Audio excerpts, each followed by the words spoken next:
এদেশের মুক্তিকামী ছাত্র জনতা প্রত্যেকের পরিচয় ভুলে গিয়ে জালেম হাসিনার বিরুদ্ধে ঐক্যবদ্ধভাবে লড়াই করে 2000 ভাইয়ের শাহাদাতের মাধ্যমে 40,000 ভাই বোনের গাজী হওয়ার মাধ্যমে আমরা আজাদি পেয়েছি।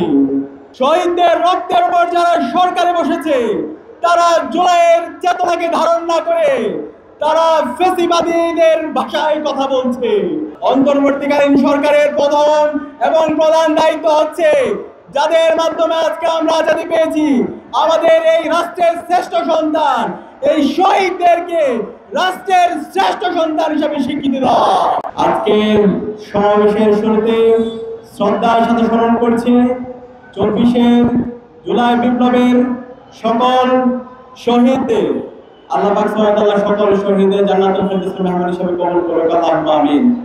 একই সাথে দোয়া করছি সকল গাজীদের যারা এখনো হাসপাতালের বেডে কাতরাচ্ছেন, আল্লাহ পাক সুবহানাহু ওয়া তাআলা দ্রুত সময়ের মধ্যে সবাইকে সুস্থতা নিয়ামত দান করুক, আল্লাহুম্মা আমিন। প্রিয় সংগ্রামী ছাত্র জনতা, গত বছর এই জুলাই বিপ্লবে এদেশের মুক্তিকামী ছাত্র জনতা প্রত্যেকের পরিচয় ভুলে গিয়ে জালেম হাসিনার বিরুদ্ধে ঐক্যবদ্ধভাবে লড়াই করে 2000 ভাইয়ের শাহাদাতের মাধ্যমে 40,000 ভাই বোনের গাজী হওয়ার মাধ্যমে আমরা আজাদি পেয়েছি। আমরা আজাদি পাওয়ার পর আমাদের প্রত্যাশা ছিল আমাদের শহীদরা যে জন্য জীবন দিয়েছে একটি বৈষম্যহীন সাহাভিত্তিক বাংলাদেশ বিনির্মাণ করা, সেই বাংলাদেশ বিনির্মাণ করার জন্য আমরা গত 1 বছর ধরে ইসলামী ছাত্র শিবির এদেশের মুক্তিকামী ছাত্র জনতাকে সাথে নিয়ে আমরা আন্দোলন সংগ্রাম জারি রেখেছি। এক্সট্রিম মশার কয়েল প্ল্যান্ট ফাইবার দিয়ে তৈরি, তাই সহজে ভাঙে না, সুগন্ধিযুক্ত ও নিরবিচ্ছিন্নভাবে জ্বলে। ডেঙ্গু, চিকুনগুনিয়া বাহি সহ যে কোনো মশার বিরুদ্ধে দেয় এক্সট্রিম সুরক্ষা। গত 1 বছর ধরে আমরা যাদেরকে সরকারে বসিয়েছি, শহীদদের রক্তের উপর যারা সরকারে বসেছে তারা জুলাইয়ের চেতনাকে ধারণ না করে তারা ফ্যাসিবাদীদের ভাষায় কথা বলছে। আমরা দেখতে পাচ্ছি 1 বছরে তারা এখন পর্যন্ত আমাদের শহীদদের তালিকা প্রকাশ করতে পারেনি। এখন পর্যন্ত আমাদের গাজীরা সুস্থভাবে তারা ট্রিটমেন্ট পাচ্ছে না। টাকার অভাবে রাস্তায় ঘুরতে হচ্ছে, তাদেরকে বিভিন্নভাবে লাল ফিতার দূরত্ব দেখানো হচ্ছে। আমরা আজকের সুবিশাল সমাবেশ থেকে বলতে চাই, অন্তর্বর্তীকালীন সরকারের প্রথম এবং প্রধান দায়িত্ব হচ্ছে যাদের মাধ্যমে আজকে আমরা আজাদি পেয়েছি, আমাদের এই রাষ্ট্রের শ্রেষ্ঠ সন্তান, এই শহীদদেরকে রাষ্ট্রের শ্রেষ্ঠ সন্তান হিসেবে স্বীকৃতি দেওয়া, শহীদদের পূর্ণাঙ্গ তালিকা করা এবং শহীদ পরিবারের পুনর্বাসনের ব্যবস্থা করা। এর পাশাপাশি যত গাজী আছে এখনো হাসপাতালের মধ্যে যারা কাতরাচ্ছে তাদের যথাযথ ট্রিটমেন্টের ব্যবস্থা করা।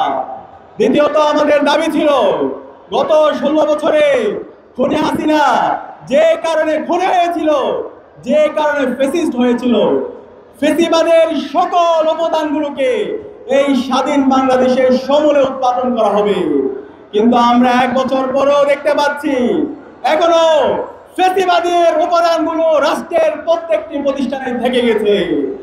যে পুলিশ হেলিকপ্টার থেকে আমার ভাই এবং বোনকে গুলি করে শহীদ করেছে, আমাদের 2000 ভাই বোনকে শহীদ করেছে, 40,000 ভাই বোনকে গাজী করেছে, এখন পর্যন্ত সেই পুলিশ সংস্কার হয় নাই, এখন পর্যন্ত মিডিয়া সংস্কার হয় নাই, এখন পর্যন্ত আমরা যাদেরকে ছাত্র প্রতিষ্ঠা পাঠিয়েছি তাদের বিরুদ্ধে বিভিন্ন ধরনের অভিযোগ শোনা যায়।